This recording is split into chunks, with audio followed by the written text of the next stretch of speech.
Hey everyone, welcome back to Fat Ass Nerd Run-Throughs, and this time we are doing a how to play for Spirit Island. A new cooperative game that has a unique theme, and yeah, we're going to do how to play for it. So, as usual, we're going to go into the setup of the game, and then right after that we'll go into the how to play. Okay, so for setup of Spirit Island, it's actually basically three different setup sections.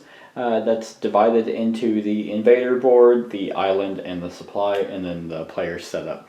First thing I'm going to do, it doesn't really matter in which particular order you do them in, so I'm just going to start with the island and supply.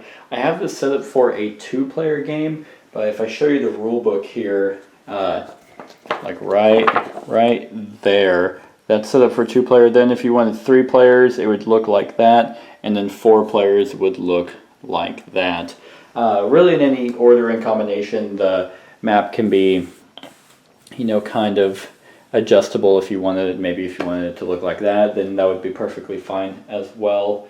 So you're going to do that depending on the number of players, and then you are going to fill the board up with, the invaders and the Dahan and the blight. So on the spaces, let me zoom in real quick, you're going to have a few different icons. So if you have an icon that looks like that, if it'll zoom in, if you have an icon that looks like that, that means you will place a blight there.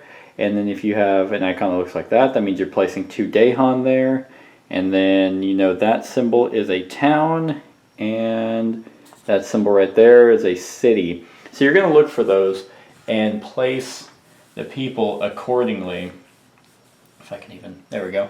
So let me just zoom out real quick and just kind of fill the board up with the people. So we have a blight going there, we have a blight going there, we have Dahan, and the Dahan will fill the board up a little bit more than the rest of them, which is a good thing, but you're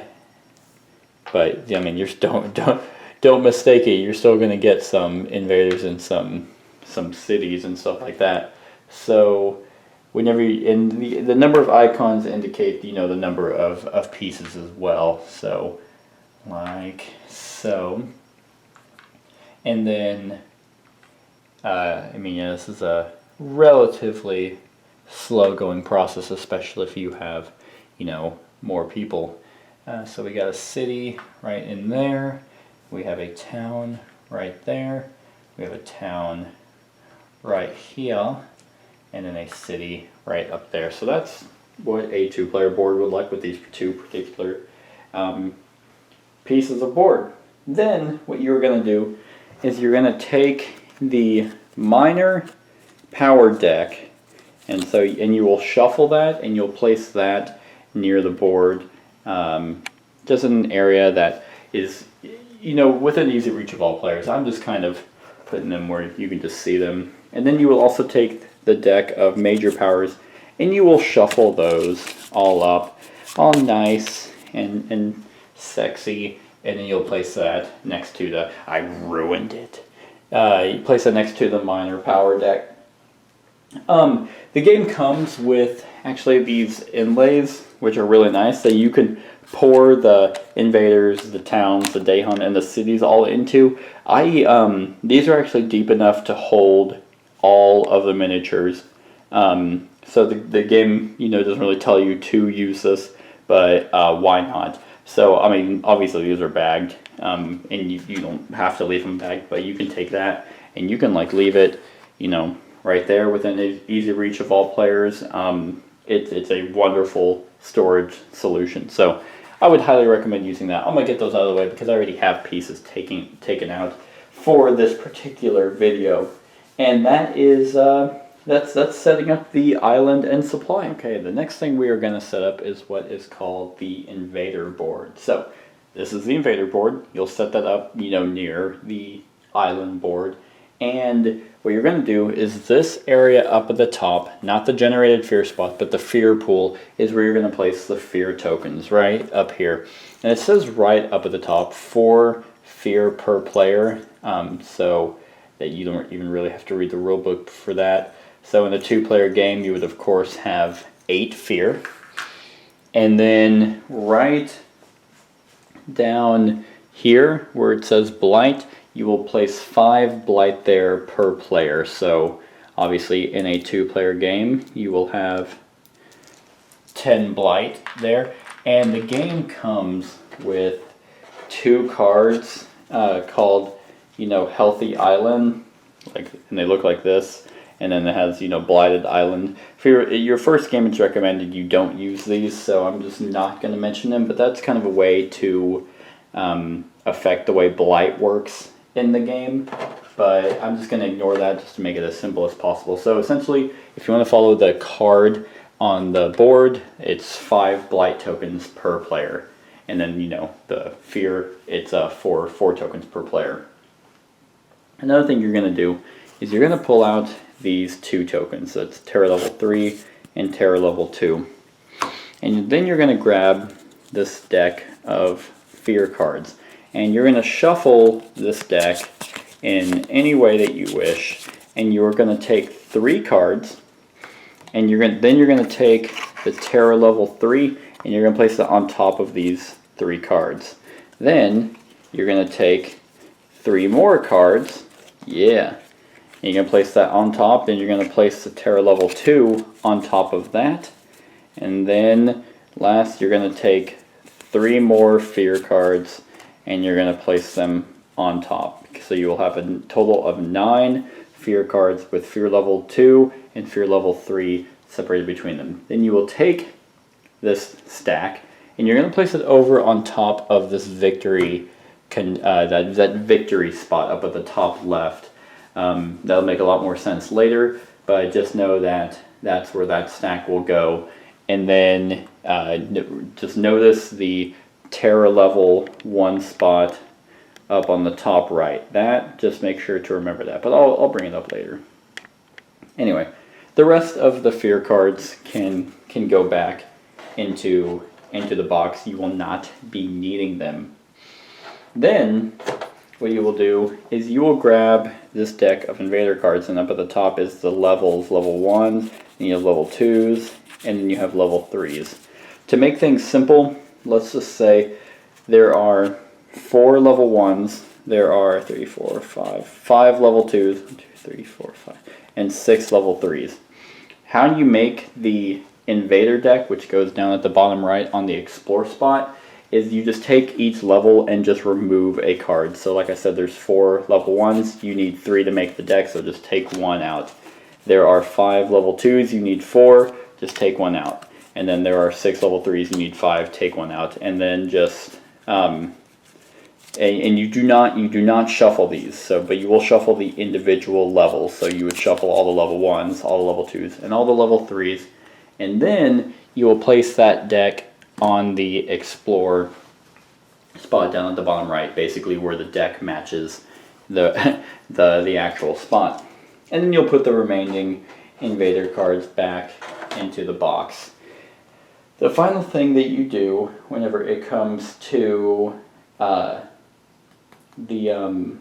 Invader board is you're kind of going to set up the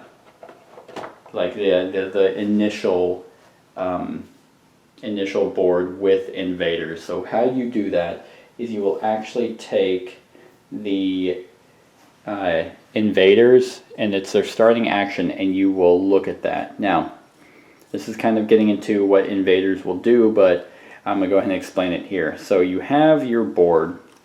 Let me move this back. Yeah, can you guys still see that? No, but that's fine. You don't really need to see that board right now. Let's just get this board all back into working order, if I can even remember how it goes. There we go. Like that. So, you have your board. Maybe I can get both of them in. I'm sure I can. At least get something. Alright. There we go. So you have your board, and then at the end of technically all set up, but I'm going to go ahead and explain it here while I'm talking about the Invader board. You'll draw a card, and this is where they are going to explore. So that's one of their actions that the Invaders will do. So they will explore. What you will do to finalize setup is you will now place invaders, which are these tokens here, the actual people, and you will place them on locations that match this area. So you will look at every sand spot on the board, and any sand spot that has a town or city or is adjacent to a town or city will get one of these guys. So if you look here, this one doesn't have a town or city, but it's adjacent to one with a city, so you'll place an explorer there. This one spot has a town, so you'll place an explorer there. This one only has a blight, but it's adjacent to that city, so it's going to go there.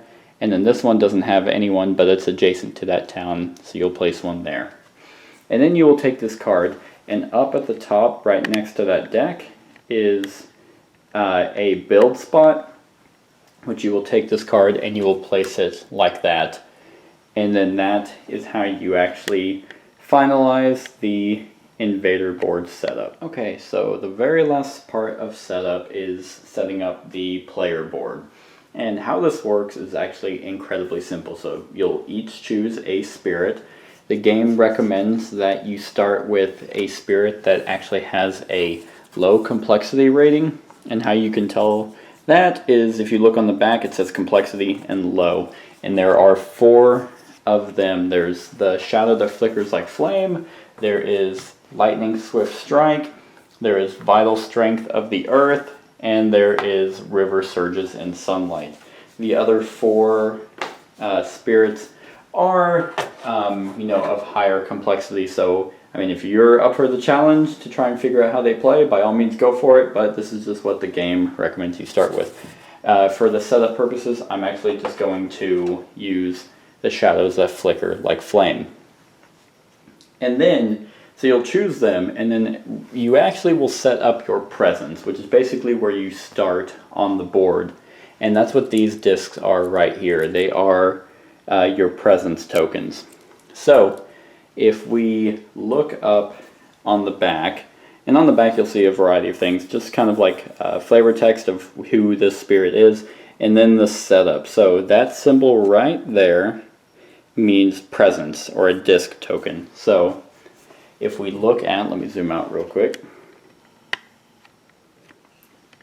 and then if we bring the board back a little bit, right up here, the setup says take 3 discs on your starting board, and the starting board is referring to, the starting board, and you take 2 discs and you put them in the highest numbered jungle. So you just look at the number on the spot. There is an 8, so that's where the shadows that flicker like flame will start, and 1 in land number 5. There actually isn't a land number 5, which is okay, and I believe if there isn't one, then you just choose one. So we'll just say I'll start right there. Also on this board, it will tell you kind of, play style. So if you kind of want to get a feel a little bit for how the spirit works, it'll tell you that. And then also the summary of their powers. This is very offensive, control, and fear-based. Very few on defense and utility. So a lot of information on the back, but definitely very helpful when you're playing a new spirit. Okay, so now that we have our presence set up on the board, you will then go ahead and take the remainder of your discs, and you right now, zoom back in on the board. Right now you have 2 tracks. You have your energy per turn track and the card plays track. What you will do is you will take the remainder of your discs and you will place them covering every spot except for the very first spot.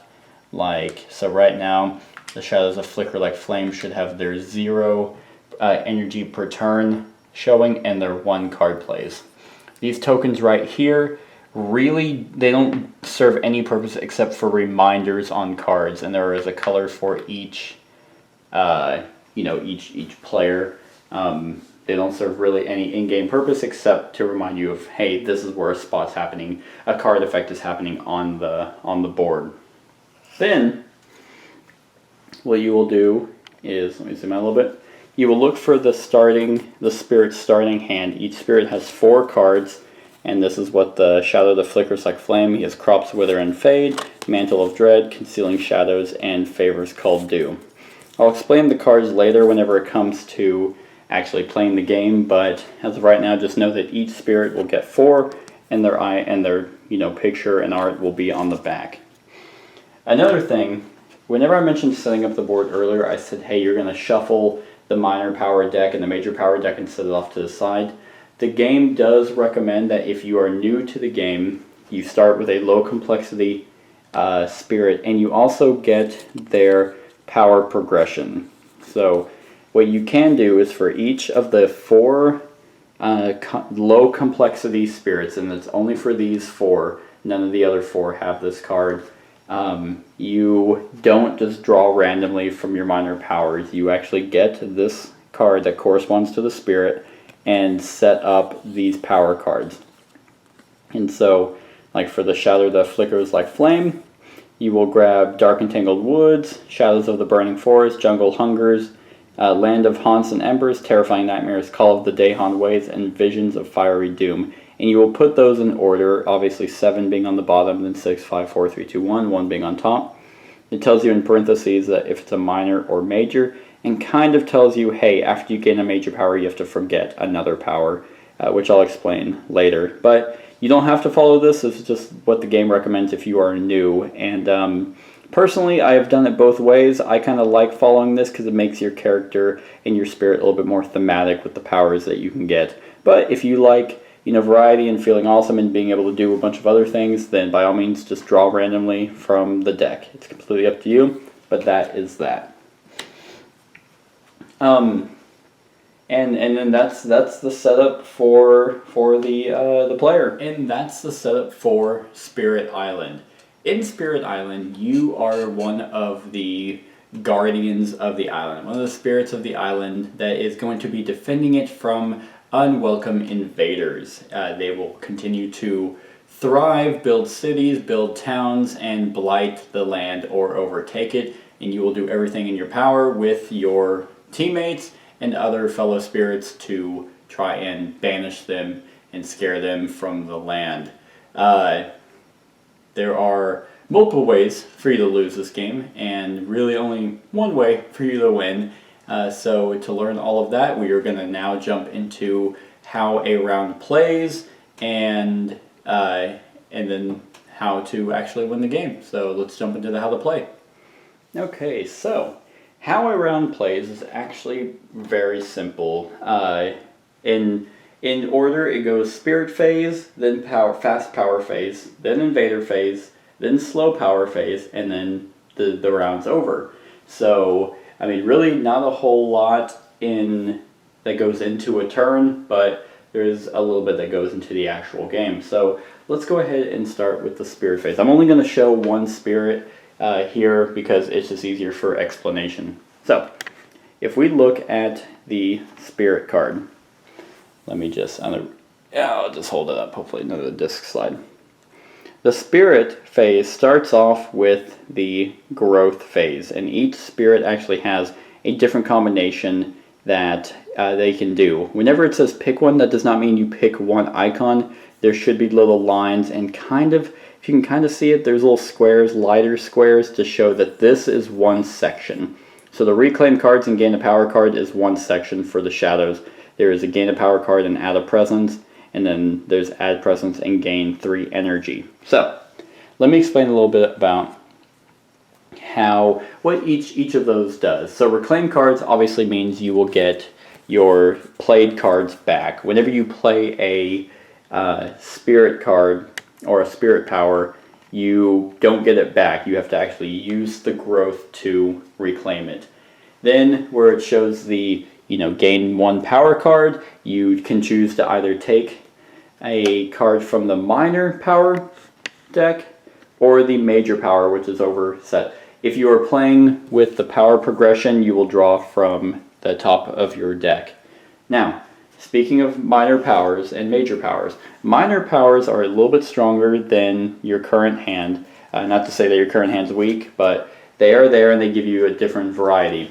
Major powers are a little bit different. Major powers are actually incredibly strong powers, but whenever you take a major power card, so if I chose to gain a power card and I chose major right from the get-go, I would take this card, but I would have to forget another one in my hand. So if I really don't want to do Crops, Wither, and Fade, then I just discard that, and now I have this major power and 3 other cards. So if you're playing with the power progression, then you will get a little bit of minor powers before you start drawing majors. So you have a little bit more options of cards to discard. Now, that is gaining a power card. You choose either a minor or a major, and then you go from there. Reclaiming cards, I just said, you draw your discard pile back into your hand. Then there's adding presence. So, whenever you see an icon that has a arrow and a number above it, kind of like, I'm kind of having to angle this so these tokens don't fall, but right now there's an arrow and a 1 and then that symbol, which I mentioned earlier was the presence symbol. What you do is, depending on the number, is how far you can take one of these discs off and add more presence, which allow you to do powers in different areas of the board. Whenever you decide to add presence, you choose which of these tracks you want to take them from. Right now, the Shadows That Flicker Like Flame does not draw energy per turn and can only play 1 card. So if I wanted to do the add 1 presence, I can take it from this line right here, which will allow me to, oh hey, I'm gaining 1 energy now. Or I can take it from here, and now that allows me to play 2 power cards. So it's completely up to you if you want to use energy, and energy is used to play your power cards. So let's just say that I just want to take, I want to start drawing more energy. So I take 1 disc, and since I did the add 1 presence, I can add a presence from any area that I have presence on the board, and I can do it 1 space away from that. So from here, I can add a presence there, there, or from here I can add it there, or there. Either way, it's going to be, pretty good. But let's say I want to get closer to, some enemies, and since I have presence here, I can place a presence token in that spot. The other option for the particular Shadows That Flicker Like Flame is add a presence 3 away, so that's up to 3 spaces. It is not specifically 3, so I can do up to 3 with that. So I could have been 1, 2, oh hey, I can jump in here. Alright, if I wanted to, because that's 3 spaces away. So that's that, but let's just say I'm going to go there. Now, the growth phase does not rely on everyone doing that in turn order. The game actually highly recommends that you just kind of do your spirit phase in like simultaneously, just to kind of speed up the game. I should also mention that, and I did forget this during setup, but it's kind of during the supply phase. These tokens here are the energy tokens, and you just put those in a pile next to the board.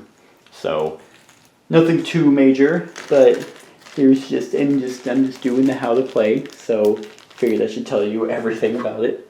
Anyway, so also during the spirit phases, whenever you will gather your energy, and remember, you will gather energy based off of your energy track up here. This is not cumulative, so it's not like if I had this, I would not gain 4 energy. You gain your highest number shown. So in this case, I would gain 1 energy.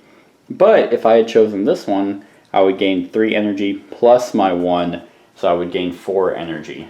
And why not? Let's just say I did that. So now I have 4 energy, and you just kind of collect it in a pool to be used later. So that is the growth, part of the spirit phase. Then, while everyone is also doing that, you get to choose which cards you want to play.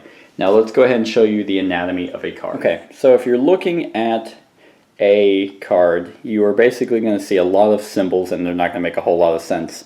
But basically, this is how it works out. You have your title, art. Now up at the top left is going to correspond with how much energy it costs to actually play this card. Then The blue around it also means that it is a slow power, which I will explain later. But you will also see that in the speed. So these are your attributes of this card. You have speed, which is a turtle, so that means it's going to go slow. You have your range. 0 obviously means it has to be in a spot where you have presence.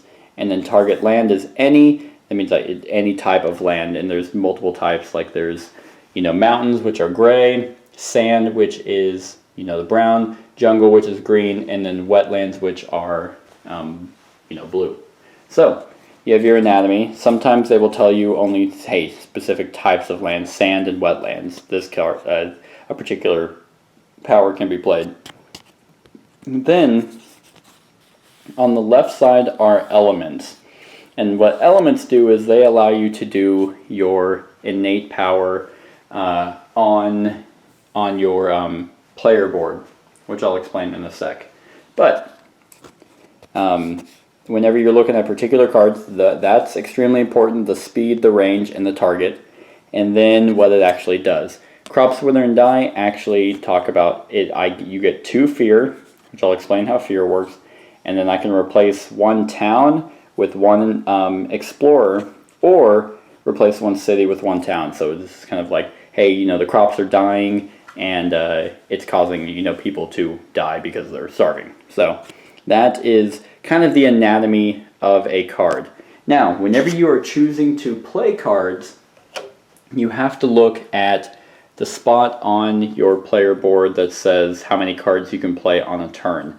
Shadow that flickers like flame starts off with 1 card per play. But if I had chosen to do this one, that means I can play 2 cards. And it just goes up and up like that. So that is what you need to keep in mind. The other thing you have to keep in mind is the speed, because fast powers will always go first, and then slow powers will pretty much go at the end of the round. Now, I mentioned innate powers. Let's say I could have played 2 cards. Why not? And whenever you can play essentially multiple cards, the elements will add up. So right now I have 2 moons, I have a fire, I have a leaf, I have a feather, or a feather, a leaf, and then whatever the red is. Your innate ability will tell you pretty much the same thing as well as your actual power cards. It will tell you the speed, it will tell you the range, and that symbol right there is called a sacred site. And a sacred site basically means any spot that has 2 of your presence discs in a location, in the same location. And you kind of stack them just to show that, hey, that's a sacred site. So that's just what that symbol means, and then your target land. What this means is your cards that you have played, like this one, has 2 moons and a fire. That's what I need to be able to do my first, criteria of my innate power. If you ever have, enough for all of them, because they, increase. If I had played a card that, cards that gave me 3, moons and 2 fire, you get to do both of these. So I get to gather 1 explorer and then destroy up to 2 explorers and get a fear per explorer destroyed. If I got 4, moons, 3 fire, and 2 leaf, I get to do all 3 of those. So keep an eye on the speed, because that's extremely important. Now, there are going to be some keywords that are going to be important when you're choosing your powers. One will be gather, which what gather means is you pull into a spot that you have presence from adjacent areas.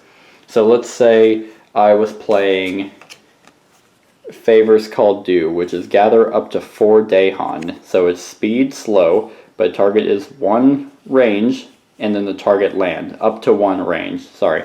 So if I was here and I was like, hey, I really want to get some Dahan into this spot, so I'll cast, I'll use this power, it's slow, remember that, but into here. And gather means I can gather up to 4 from adjacent locations, so I could pull these Dahan in here and this Dahan into that spot. And then this particular card says, if invaders are present, which they are because invaders are the white pieces, and Dahan now outnumber them 3 fear. So obviously they outnumber them, and then now 3 fear would happen. So that's kind of stuff that you need to keep in mind whenever you're deciding powers. There are other effects that say target spirit may, push one explorer and one from one of their lands. So some target will say any spirit. There's no range because you can just do any spirit. So even yourself. So if I wanted to, I can do this card and actually push them. So you push them out to adjacent areas. So I could push this explorer into there and then that town into there if I played that card. So most of the time it's going to deal with adjacency. So I had mentioned fear, which I will now explain, but that is what you will do on your turn. You'll pick a growth and then you'll gather your energy, then you'll choose which cards you want to play. So that is the spirit phase. Okay, so I mentioned gathering fear, gain fear, whatever you want to call it. Anytime you gain fear, you take tokens up that are in the fear pool and you put them down into the generated fear. So in a 2-player game, for example, like it's 4 tokens per player, so there's 8. So let's say the shadows flicker like flame. I gathered, I did the Daehon thing, which puts all the Daehon, and I gained 3 fear. So 3 tokens would go in there.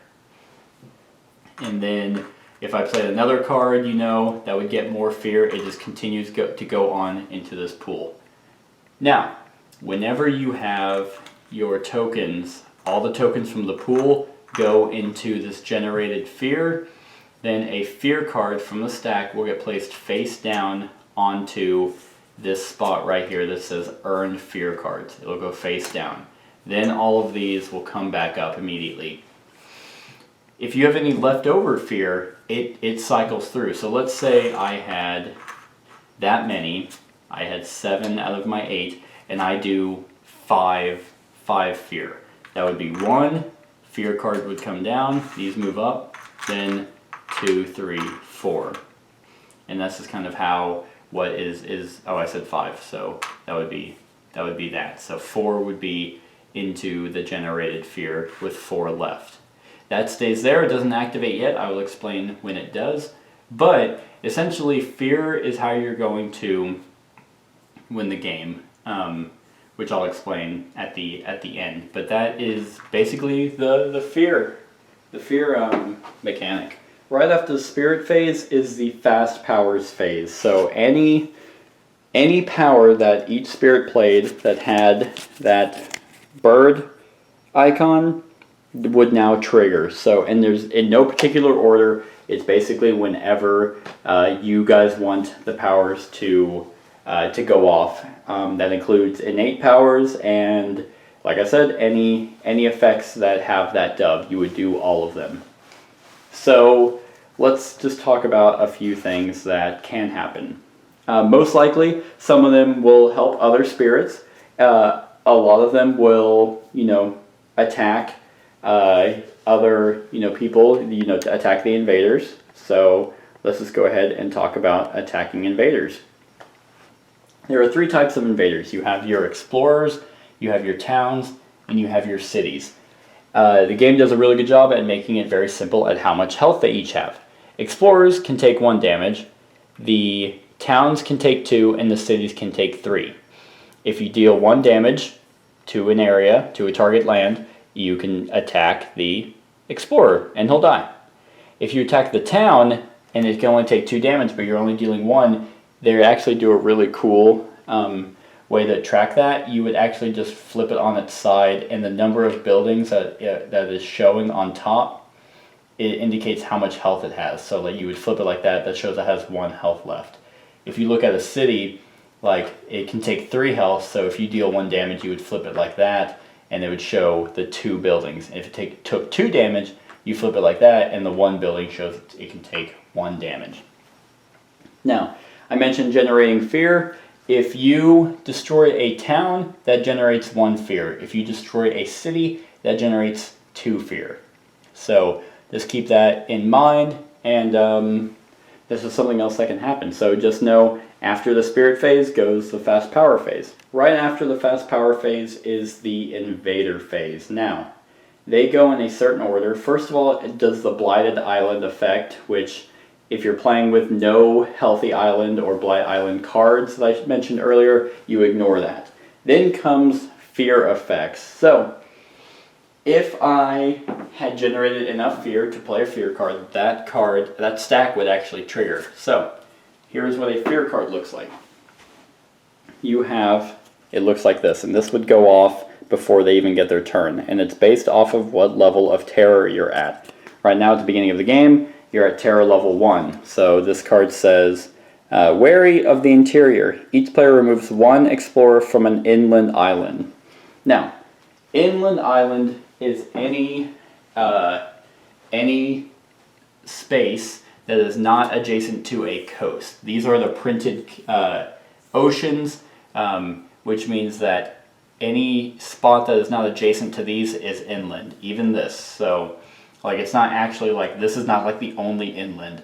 All of these are inland. This is coastal, that's coastal, coastal, coastal, coastal, coastal. So, that triggers first, which means in a 2-player game, hey, I can remove, one invader from an inland space. So let's go ahead and remove this guy, and remove this guy. And they would just go back into the stack, and that is that. Then you would move this card that was played from the earned fear cards down to the fear discard. Remember, that goes before they even get to do their turn. Okay, now, the invaders will do 3 things on their turn, and if you look, let's zoom in, they will ravage, build, and then explore.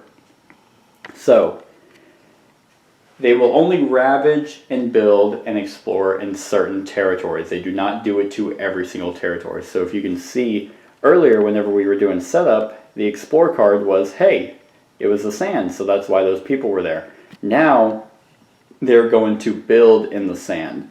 And then next turn, they will ravage in the sand. So it's just kind of like a cycle. Let me kind of explain, obviously, each one of them. Ravage means that they will attack the land. So let's say next turn, whenever that sand card moves forward on that track, you have, they will attack the land.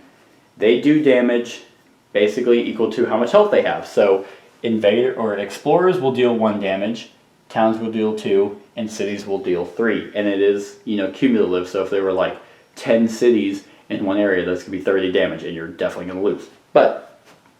So how that works is they attack both the land and the Dahan at the same time. And Dahan obviously are those mushrooms.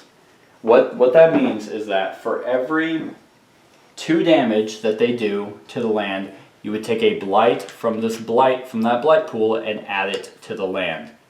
And the Dahan can also, they have 2 health, and they also deal 2 health, or 2 damage. So if this was going to ravage in the sand, we would look at each sand location. Explorers only do 1 damage. Since it's not 2 damage, that would not get blighted. Nothing would happen. If we look here and they're ravaging, then 1 damage does nothing. But any remaining Dahan actually attack back. So in this case right here, he would deal 1 damage, nothing happened. They would attack back with 4, and they would kill him. I'm going to put him back to explain building, but that's what would happen. This, however, would do 2 damage. So a town by itself can blight a land, and whenever a blight token gets added to a spot where a spirit's presence marker is, that spirit's presence marker gets removed, and it gets removed from the game. That also counts for if it was a sacred site, so if I had 2 discs there, then just 1 disc would get removed. If there were multiple spirits in that spot, 1 token from each spirit would get removed. Now, so that token gets removed, and then, like I said, they attack the land and the Dahan. Dahan can only take 2 damage, so 1 Dahan would die. So it goes back into the pool. Now they all attack back. So 2, 4, 6, 8. So it's attacking for 8 damage. That would easily destroy that town because there's a shit ton of Dahan there. And since we destroyed a town, 1 fear would go into the generated fear pool. That's ravaging. If a blight would ever get added to a spot with another blight. So let's say this happened again. One blight would get added still, and additionally it would cascade to another adjacent area. Kind of like Pandemic with the burst effect, but not as bad. So it gets added there, and then you decide where you want it to go. If you wanted to add it here, one, that would destroy the presence, and it would cascade again. But let's just say it's going to go there, because you don't want it to cascade. That is Ravaging. Next is the Build. So they always go left to right. It goes Ravage, Build, then Explore. So next you have Building. How Building works, it's very simple. Every spot, in this case the sand, that has an Explorer, or has pretty much has people in it, will get a town or a city. So if there are no towns, you add one town. If there are more towns than cities, you add a city. So let's say this was the case here. Right, so we would look here, there's no one there to build, so nothing happens. Here, there is one town that is more than 0 cities, so you add a city. If this were to build again, you would build another town because there's not more than one, city. If you look over here, there's one explorer, so you would build a town into that spot. And that's building. And I already explained exploring, so whenever you explore, you would just draw the next card, and then, oh look, exploring in a jungle. So now invaders show up in, well, nothing's going to show up here because there's no invaders in there, or there's no towns and cities, and there's nothing adjacent, so that's good. But an explorer will get placed there. This is adjacent to a town or city, so it gets placed there, and that one has a town in it, so an explorer would get placed there. Then what you do is you slide this over, and then you place the new one. So now they're going to ravage in sand and then build in jungles. And then over time, it'll just discard and cycle like that. And that is the invader phase. Right after the invader phase comes the slow power phase. So it's the exact same way as the fast power, except now slow powers, activate, the one with the turtle. So I've mentioned multiple times you need to keep an eye on when your powers trigger, because if you're expecting a big hit, but you're on invaders, but you didn't realize your powers are slow, then you're going to go after them, and I mean you can still hopefully do some damage, but you may not be able to protect it in time. So just slow powers activate after the invader phase.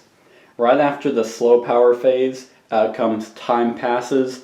Literally all that means is every power card that you played goes to a discard pile, and then any one-time use tokens, just reminders, those would get removed from the board. And then also all the elements go away. One thing I should mention about elements is that they're not like one-time use. So if you use elements on your innate power, but you have a special ability that also uses elements, it's just there. So you just get to use the elements that are there, which is nice. So that is the time. That's the time passes phase, and that is how a round works. And that is how you play Spirit Island. Now, there's a bunch that comes in this game. I basically told you how to play, like an introductory game, the way that the rules actually say you should play your first couple games. There are special scenarios that, a thematic maps on the back that affect things.